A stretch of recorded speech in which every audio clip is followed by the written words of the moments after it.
Hello, Vivian Paley, page 65. And this is The Boy Who Would Be a Helicopter. And we're working towards our child study of Jason. So keeping track of observations we have about him. I am looking for my journal. All right, Eli has a new way of choosing actors. Someone with blue pants, he says, looking at Edward.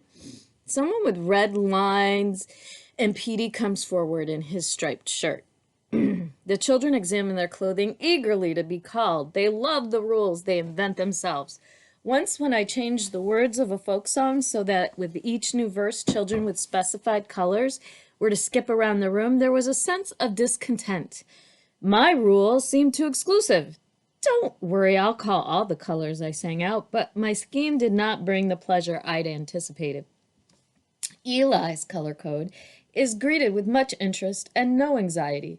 When it is Vinny's turn, she uses shoes as a category. Who is ever wearing Minnie Mouse shoes is the sister.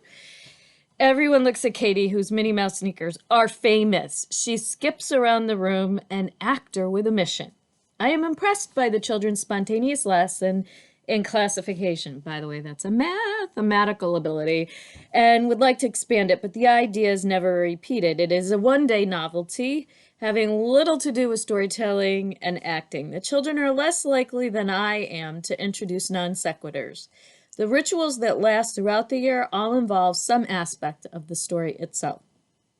Samantha, for example, now says, once upon a time, several times when she begins a story, which is demonstrating an example of the understanding of stories, which is an important pre-emergent literacy skill. There was immediate approval for her idea, and the number of once upon a times has grown.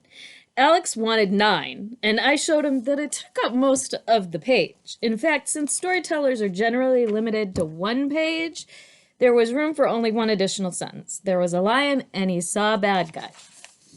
What shall we do? What shall we do? I asked the group. Some people keep saying once upon a time, and there's hardly any space for a story.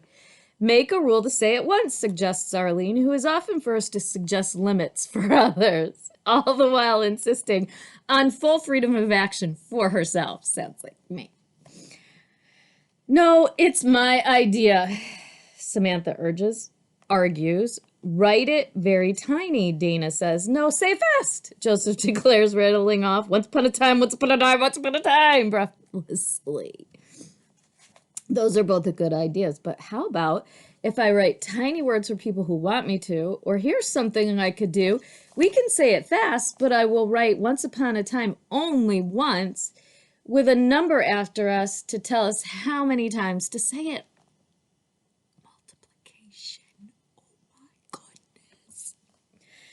Joseph nods without understanding. The concept is too complex and needs help from me.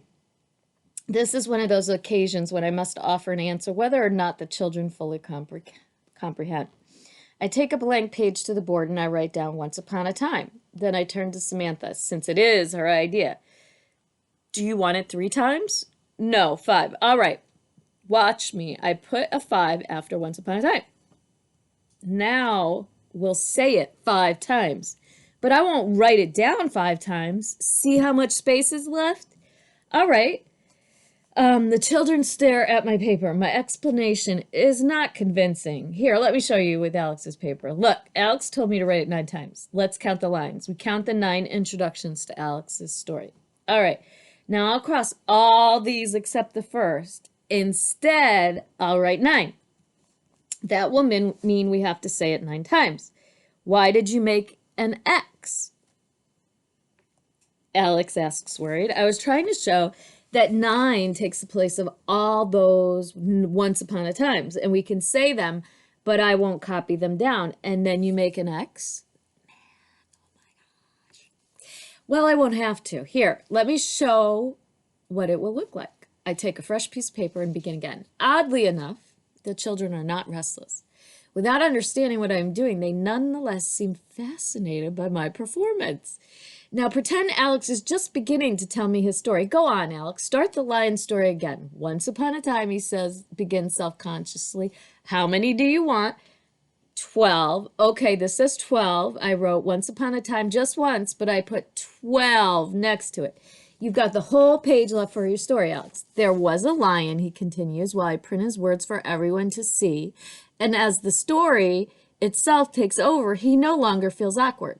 And he says, he saw a bad guy, but first he didn't see him because the bad guy was in a tree. But he heard something strange, and then he saw the bad guy, so he asked him, why are you in a tree? Because someone said I was bad. So the lion told him he wasn't bad, so he came down. The end. We are at the bottom of the page. Now I look over everyone. Now look, everyone, on this page there was no room for such a long story because all these sentences say once upon a time. And the X, Alex reminds me, the X bothers him. I should have used lines through each once upon a time. Yes, and the X too. Now, but now let's say once upon a time 9 times. Count on your fingers. Once upon a time, once upon a time, once upon a time, once upon a time, once upon a time, yada, yada, yada. At the end of the count, I read Alex's story triumphantly, and I have proven my point. But Alex adds, because a tree is long, you have to have a lot of room. And he jumps up and reaches his finger to the 9. That's where the bad guy is sitting. Then his finger trails down to the bottom of the page. This is the grass where he comes down to a non-reader. The letters look like grass blowing in the wind, and the 9 is the bad guy's seat. The children understand Alex completely. We act out a story as if nothing unusual has happened, yet I feel in the presence of a great universal truth.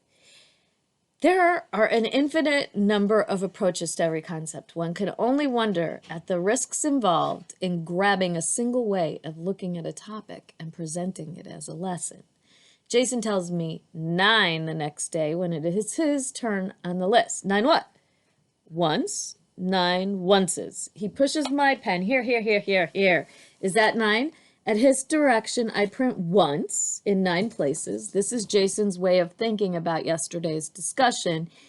Is it strange simply because no one else does it this way? You're remembering Alex's 9 once upon a times. I'm remembering once, he says more accurately.